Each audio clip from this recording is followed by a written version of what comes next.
నమస్కారం శిరీష గారు. నమస్కారం. అమ్మ, మీరు ఎన్టీ రామారావు గారి సినిమాలు, ఎందుకంటే మా చిన్నప్పుడు చాలా సినిమాలు చూసేవాళ్ళు. అందులో పితామహుడు అంటే అవును, బంగారు మనిషి. ఆయన ఎలాంటి మనిషి ఏమో కొన్ని కాలాల తర్వాత పుట్టచ్చు. ఈ కాలానికి మాకు ఒక రామావతారంలాగా వచ్చారు. అయితే రాముడు కృష్ణుడు అన్నీ వేశారు, కానీ కృష్ణుడు ఎవరు? నాగేశ్వరరావు గారు.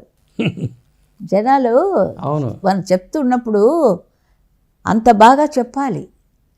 నేను అనుభవించింది నేను చెప్తున్నా. ఆయన వాళ్ళ మీద నాకు ఉండే అభిమానంతో రామారావు గారు గోల్డెన్ మనసు అండి, మెత్తటి మనసు. నాది డోలక్ సత్యం గారని టీవీ రాజుగారు వారికి సొంతంగా ఎప్పుడు వాళ్ళ కంపెనీలో ఉంటారు, మ్యూజిక్ డైరెక్టర్ డోలక్ సత్యం గారు. టీవీ రాజు గారు ఆయన దగ్గర డోలక్ వంచేవాడు సత్యం గారని. ఆయన నన్ను పరిచయం చేశారండి మన ఎన్టీఆర్ కంపెనీకి 53లో. పిచ్చి పుల్లయ్య సినిమా. పిచ్చి పుల్లయ్య అదే అంతే. నన్ను ఇంట్రడ్యూస్ చేసే తర్వాత వాళ్ళ ఇష్టం ఎన్ని పాటలని ఊహలు గుసగుసలు అడదాకా పాడేశాం కదా. అంటే నేను మళ్ళీ అంతకుముందే అది పెండ్యాల నాగేశ్వరరావు గారి దగ్గర నేను 52లోనే స్టార్ట్ చేశాను. ఇది కొంచెం 1 year కొంచెం పట్టింది రామారావు గారి దగ్గరికి వెళ్ళడానికి. అంటే వారి ఇంట్లో రిహార్సల్స్కి దానికి వెళ్ళేవాళ్ళం.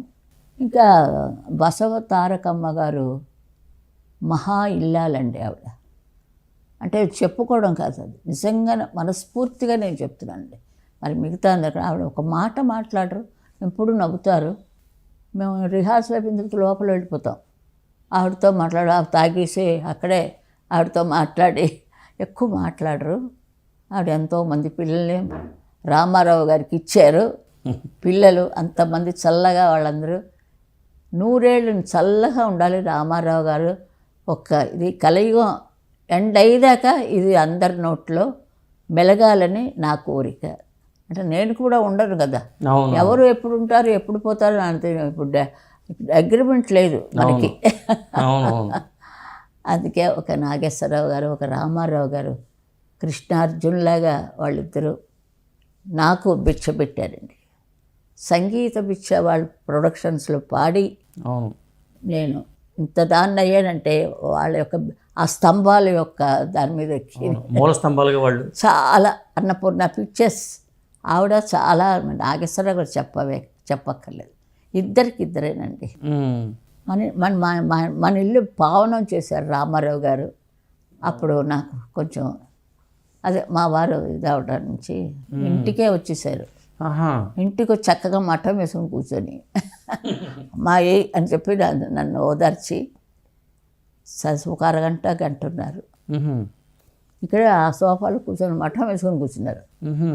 అప్పటికే తెలుగుదేశం ఆ బట్టలు ఉన్నాయి, తెలుగుదేశం అప్పటికే ఆయన ముఖ్యమంత్రి అయిపోయి ఉంటారు.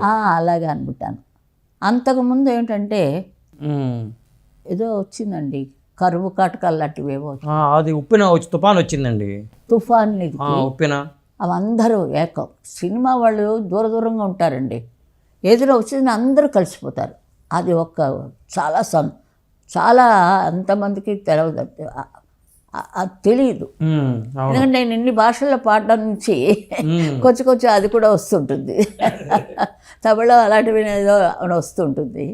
అప్పుడు రామారావు గారు నాకు కబురు పెట్టించారు. ఇక్కడి నుంచి అయింది, నన్ను ఓదార్చారు. అంతకుముందు ఇది ఆయన మామూలుగా షూటింగ్ చేస్తున్నప్పుడు అప్పుడు ఒక 2 బస్సులు ఆఫీస్ నుంచి ఇద్దరు నేను కూడా వెళ్ళాను. కళాకారులు అందరిని తీసుకెళ్ళారు. అవునండి, ఆర్టిస్టులు, లేడీస్ ఆర్టిస్టులు. అమ్మ బాబోయ్, సూర్యకాంత్ అమ్మగారు నా ఫేవరెట్ ఆర్టిస్ట్ ఆవిడ. అదే గుండమ్మ కథ అలా వెళ్ళిందంటేనండి ఆవిడదేనండి. ఈ ఎవరు పేరేం పెట్టారు దానికి, రామారావు గారికి ఏదో పేరు పెట్టాడు, గుండక్క. అది వాళ్ళ ఇంట్లో పెట్టి నీకు పెళ్లి చేస్తానులే ఉండు అంటుంది. అంటే అక్కడి నుంచి ఆయన పాట కోలో కోలో నా కోలో, నా భవిష్యత్ అండి. ఆ పాట నిజంగా దానికి తగినట్టుగా సావిత్రి గారు మూతులు తిప్పుకుంటూ సౌండ్ నేను ఉన్నాలండి. అది అంత బాగా అది అత్తుకుపోయేటట్టండి. గుండమ్మ కథ 1000 సార్లు చూసినా మాకు నవ్వులు వస్తాయి. ప్రజలకి అంత మంచి సబ్జెక్టు అందించారు నాగిరెడ్డి గారు, చక్రపాణి గారు. అతను ఆ తర్వాత అంటే నాది అన్నీ కొంచెం జ్ఞాపకం చేసుకుంటుండాలి. అవును, నాకు చాలా వయసు అయిపోయింది కదా. అవునండి. ఒక మంచితనం అంటే నాకేమి రాయడాలు గీయడాలు అవేమి రావు, చదువు రాదు. చదువుతాను అనుకోండి కానీ పెద్ద కానీ మీరు ఏం లే, పాట చిన్నప్పటి నుంచి పాటలో ఉండడం నుంచి ఈ సినిమా పాటలు పాడుకోవడం, లతా మంగేష్కర్ పాటలు పాడుకోవడం ఇదే. అదే ఎప్పుడు ఏడుకొండల అని పాడారు లీల గారు. రామారావు గారికి జోలపాట ఏదో అనుకుంటారు అదే. ఆ పాట నాకు చాలా ఇష్టం, అదే పాడేదాన్ని. అది అలాగా నేను వెలుగులోకి వచ్చాను. తర్వాత మెడ్రాస్ వచ్చి అదంతా మీకు తెలుసు.